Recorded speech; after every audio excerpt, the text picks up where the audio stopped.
Hello everyone. आज का topic है एट्रोफिक राइनाइटिस। तो एट्रोफिक राइनाइटिस में क्या होता है?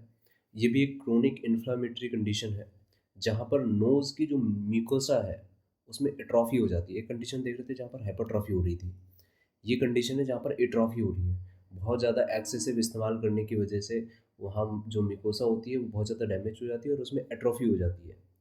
ठीक है। इसके क्लिनिकल फीचर्स क्या होते हैं? इसके क्लिनिकल फीचर्स में आएंगे जैसे ड्राइनेस ऑफ नोज़, बहुत ज़्यादा ड्राइनेस हो जाना, क्योंकि अगर म्यूकोसा डैमेज हो जाएगी तो म्यूकोसा ही तो म्यूकस का सिक्रेशन करती है। तो म्यूकोसा नहीं रहेगी तो म्यूकस का सिक्रेशन नहीं होगा तो क्या होगा? ड्राइनेस ऑफ नोज होगी।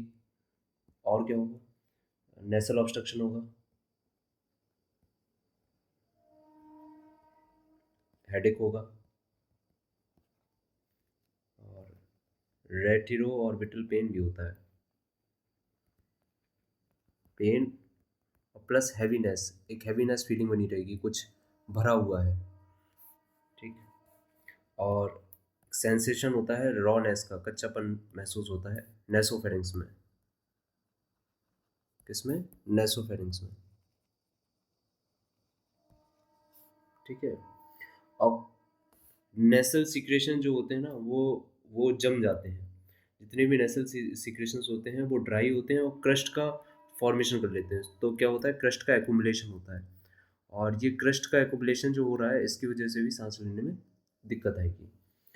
इसके जो एट्रोफिक राइनाइटिस है उसके कॉज क्या हैं? जैसे प्रूलेंट राइनाइटिस हुई हुई हो, क्रोनिक हो, वो भी लंबे समय तक प्रूलेंट राइनाइटिस किसी भी पेशेंट को बनी रही हो उसकी वजह से हो जाता है। क्रोनिक साइनोसाइटिस हुई हो या फिर नेसल सर्जरी। बहुत बहुत सारी कंडीशन में जब नेसल सर्जरी होती है, जैसे सेप्टम को ट्रीट करने के लिए या फिर नेसल पॉलिप को रिमूव करने के लिए, तो उस कंडीशन में भी एट्रोफी हो जाती है। अगर थोड़ा सा डैमेज होगा तो वहाँ पर एट्रोफी शुरू हो जाएगी। या फिर हार्मोनल डिसफंक्शनिंग हो, जैसे जो कि खासकर फीमेल्स में होता है प्यूबर्टी के समय, है ना। और पुअर जनरल हेल्थ हो। तो क्या क्या कारण है? तो क्लिनिकल फीचर्स, कॉज। कॉज हम यहाँ लिख देते हैं। कॉज में क्या क्या है कि क्रोनिक प्रूलेंट राइनाइटिस हो किसी को, या फिर क्रोनिक साइनोसाइटिस हो, साइनोसाइटिस, या फिर नेसल सर्जरी, और हार्मोनल डिसफंक्शनिंग, और पुअर जनरल हेल्थ। ये सारे कारण हैं एट्रोफिक राइनाइटिस के।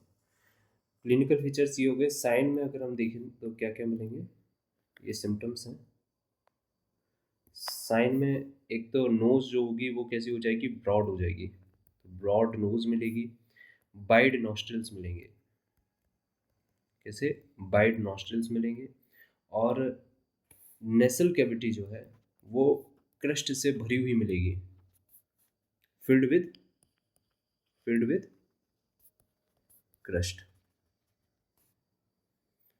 और नेसल म्यूकोसा, ये कैविटी है और ये म्यूकोसा है।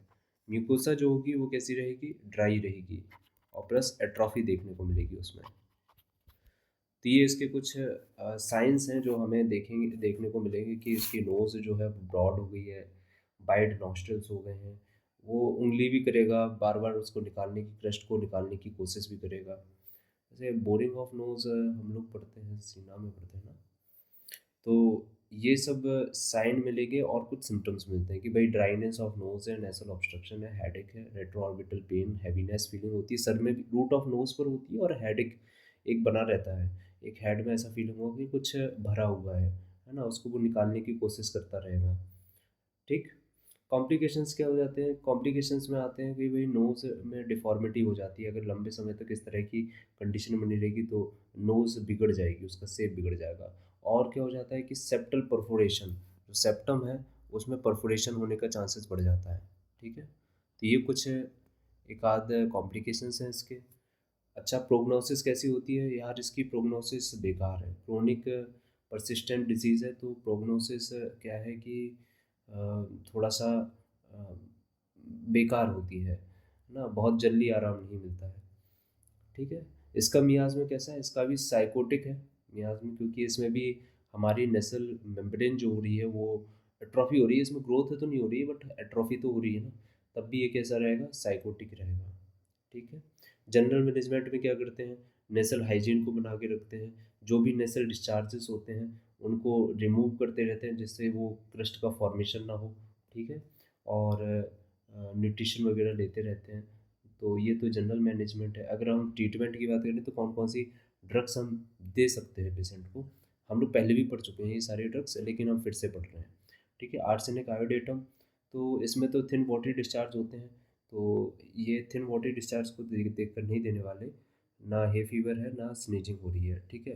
क्रोनिक नेसल कटार है ना, ये थिक येलो डिस्चार्ज हो रहे हैं, जो लास्ट वाली कंडीशन है इसको देखकर हम देंगे आर्सेनिक आयोडेटम। क्यों? क्योंकि नेसल कटार जो हो रहे हैं बहुत ही थिक येलो हो रहे हैं, और थिक ऐसी कंडीशन में ही होते हैं, है ना, थिक बहुत ज़्यादा, और उसमें क्रस्ट का फॉर्मेशन भी हो जाएगा। मेम्ब्रेन कैसी हो रही है, सोर और एस्कोरिएशन हो रहा है उसमें। ठीक है। Arsenic iodatum.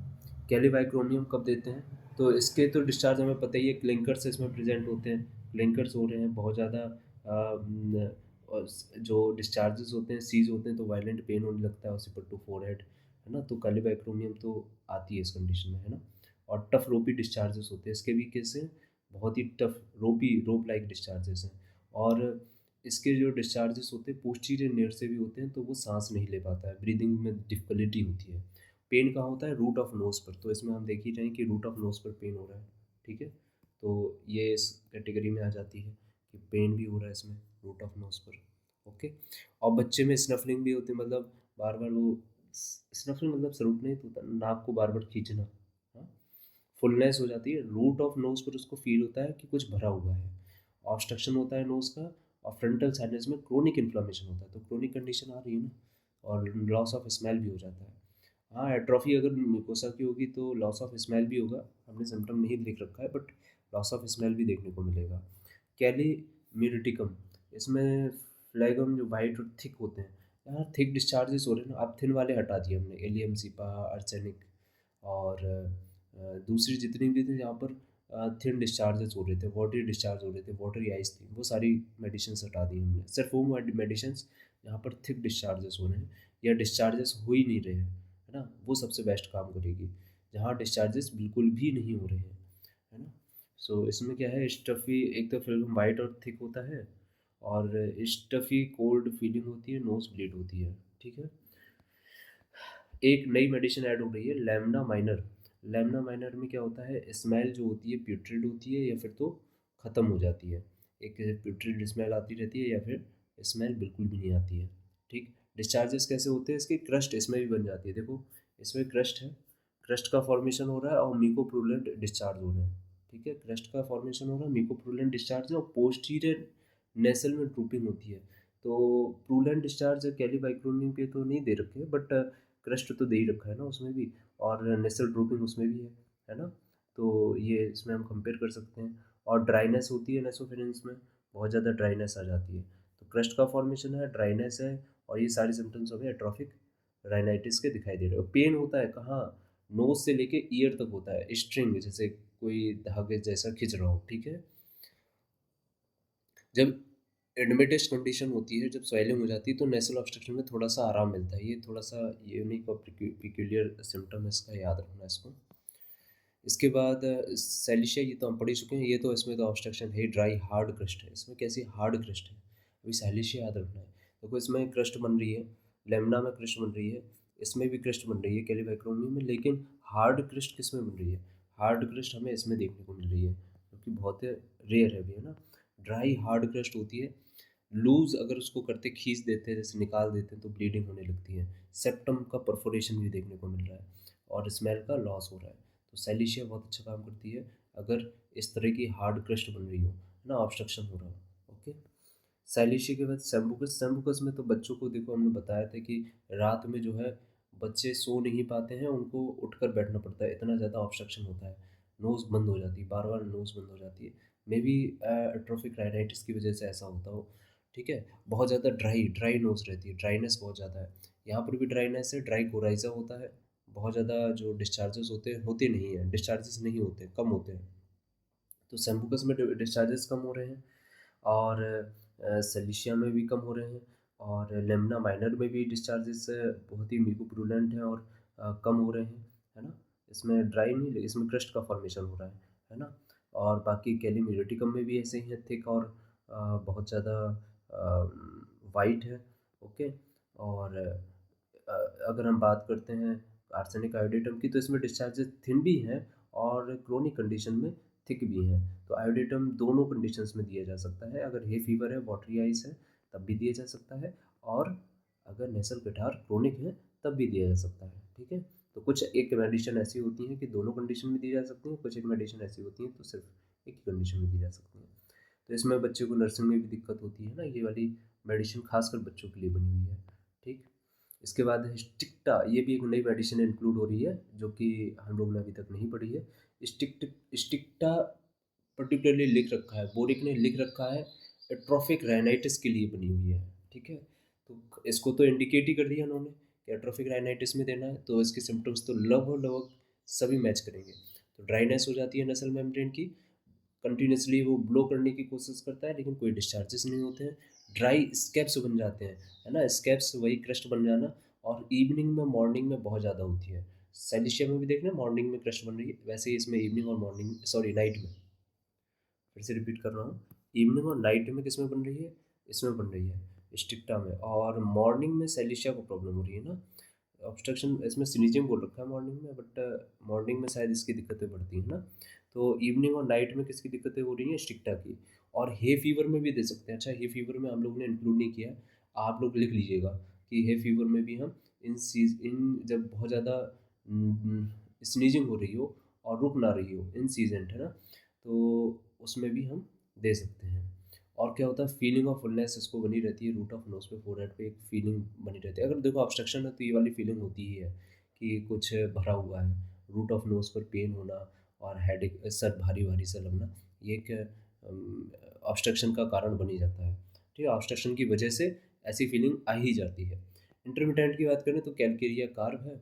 कैलकेरिया कार्व में स्टॉप सेक्शन होते ही है, स्टॉपेज ऑफ नोज, उसमें भी नाक बंद हो जाती है, ऑफेंसिव ऑर्डर्स होते हैं, ड्राई नॉस्ट्रल्स होती हैं। कैसी हैं, ड्राई नॉस्ट्रल्स। एक सिम्टम्स हमें मिल गया, ड्राई नॉस्ट्रल्स। लाइकोपोडियम में भी चाइल्ड बहुत ज़्यादा क्या करता है, स्नफल करता है।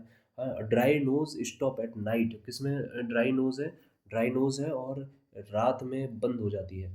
ठीक है। तो इसमें लाइकोपोडियम में भी रात में दिक्कत हो रही है, स्टिक्टा को भी रात में दिक्कत हो रही है, उसकी भी नाक बंद हो जाती है, ड्राई स्कैब्स का फॉर्मेशन हो जाता है। और रात में ही आपकी सेम्बुकस में दिक्कत हो रही है, रात में ही लाइकोपोडियम को ड्राई नोज हो रही है, नाक बंद हो जाती है, नक्स भूमिका में भी नाक बंद हो जाती है, सेम्बुकस में भी हो जाती है, लाइकोपोडियम में भी हो जाती है नाक बंद, है ना। बहुत ज़्यादा नाक बंद हो जा रही हो तो फिर ये दिक्कत है। और स्टॉपेज ऑफ नोज कैलगिरी आकार में है। ठीक है। ड्राइनेस, ड्राई इसमें भी नॉस्ट्रल्स हो जाती हैं। बच्चा उठ जाता है, लाइकोपोडियम का बच्चा उठेगा, नाक को रगड़ेगा, रूट ऑफ नोज को रगड़ेगा, फ्रंटल साइनस में इसको दिक्कत होती है। और क्रस्ट और इलास्टिक प्लग्स इसमें भी मिलते हैं। तो लाइकोपोडियम एक अच्छी रेमेडी है, हम कह सकते हैं। कौन कौन सी रेमेडी है जो अच्छी काम करने वाली है, एक तो लाइकोपोडियम हो गया, स्टिक्टा हो गया, इसमें तो है ही, और सेम्बुकस को रखते नहीं है, साइलिशिया, ये अच्छी हार्ड हार्ड ड्राई क्रस्ट है इसमें, साइलिशिया, स्टिक्टा, लाइकोपोडियम, और क्या लेमना को रखना चाहिए, हाँ लेमना को रखना चाहिए, लेमना माइनर। और कैलीबाइक्रोमियम, हाँ ये काफ़ी अच्छा काम करती है कैलीबाइक्रोमियम, इसको ले लेते हैं। कैलीबाइक्रोमियम और लाइकोपोडियम, ये सारी मेडिसिन हो गई। और कौन सी मेडिसिन हो सकती है इसमें, एमोनियम म्यूरेटिकम बहुत सही रहेगी, क्योंकि इसमें भी आप देखिए अल्सरेशन भी हो रहे हैं। अगर वाटरी डिस्चार्जेस को छोड़ दिया जाए तो ऑब्स्ट्रक्शन और स्टफ़ी फीलिंग हो रही है। ठीक है। और उस ये भी कॉन्स्टेंटली बाहर निकालने की कोशिश करता है। अमोनियम म्यूरेटिकम को इसमें नहीं रखना चाहिए एक्चुअली में, ये मेरे को लगा तो मैंने लिख दी है। तो इसको नहीं रखना चाहिए क्योंकि इसमें सिर्फ वाटर एक्चुअली डिस्चार्जेस हो रहे हैं, उसी की वजह से ऑब्स्ट्रक्शन हो रहा है। तो अमोनियम म्यूरेटिकम को मैं हटा रहा हूँ। ठीक है। अमोनियम म्यूरेटिकम को हटा रहा हूँ, इस कैटेगरी से ही हटा रहा हूँ, डिलीट। इसकी जगह पे आप नक्स भूमिका इस्तेमाल करिए। नक्स भूमिका और कौन कौन सी मेडिसिन हैं, एक मिनट रुकिए। तो नक्स भूमिका, फॉस्फोरस, पल्साटिला, सीपिया, ये मैंने नहीं लिख रखे हैं, बट ये और मेडिसिन हैं। कौन कौन सी मेडिसिन हैं, तो चौथी मेडिसिन है नक्स भूमिका इंटरमिटेंट के केसेस में, और पांचवी है पल्सटिला और सीपिया। फॉस्फोरस लिख रखा है क्या? फॉस्फोरस, हाँ थूजा, थूजा भी बहुत अच्छी है। क्रोनिक कैटार हो ना तो थूजा और फॉस्फोरस, ठीक है। तो कौन कौन सी मेडिसिन हमें याद रखनी है? पहली तो हो गई स्टिक्टा, ये तो क्रोनिक जो ये एट्रोफिक राइनाइटिस उसमें बेस्ट है। लाइको और लेमना, लाइको लेमना, ठीक है, एल। और एस से दो में स्टिक्टा और सेम्बुकस, ठीक है। और कौन सी हो गई? इंटरमिटेंट में अगर हम बात करें तो कैलकेरिया कार्ब और लाइको। अच्छा हटाओ, इंटरमिटेंट भी हटाओ, सिर्फ हम ये देख रहे हैं कि कौन कौन सी मेडिसिन हम दे सकते हैं। और क्रेस्ट का फॉर्मेशन किस में हो रहा था? लाइको हो गया। नेट्रोम्यूर, हाँ नेट्रोम्यूर के बारे में बात नहीं करी। इसमें भी फ्लुएंट क्लोराइजा होता है, स्नीजिंग होती है, डिस्चार्ज थिन होते हैं। ये क्यों लिख दी मैंने? एक्चुअली में दे रखा है मेरिटिकम के और सिम्टम्स होंगे जो अभी शायद मैंने इसमें लिख नहीं रखे हैं, इंक्लूड नहीं कर रखे हैं। एक बार देखिएगा। स्टॉप, हाँ नोज़ स्टॉप हो जाती है। नेट्रोम्यूर एक्चुअली दे रखा था तो मैंने लिखी है, और इसका वो सिम्टम नहीं दिखाई दे रहा है जो स्टॉपेज वाला है, जो नाक ऑब्स्ट्रक्ट हो रही है, ये सब सिम्टम्स नहीं दे रखे हैं। तो कौन कौन सी मेडिसिन हैं जो हम दे सकते हैं, ये याद रखिए। स्टिक्टा, सेम्बुकस, लाइकोपोडियम, लेमना, ठीक है, ये तो याद ही रखिए। ओके, तो ये हमारा एट्रोफिक राइनाइटिस था, और आई होप आप लोगों को समझ में आ गया होगा। तो कोई सजेशंस हो, कुछ चेंज करना हो पढ़ाने के तरीके में, बताइएगा। थैंक यू वीडियो देखने के लिए।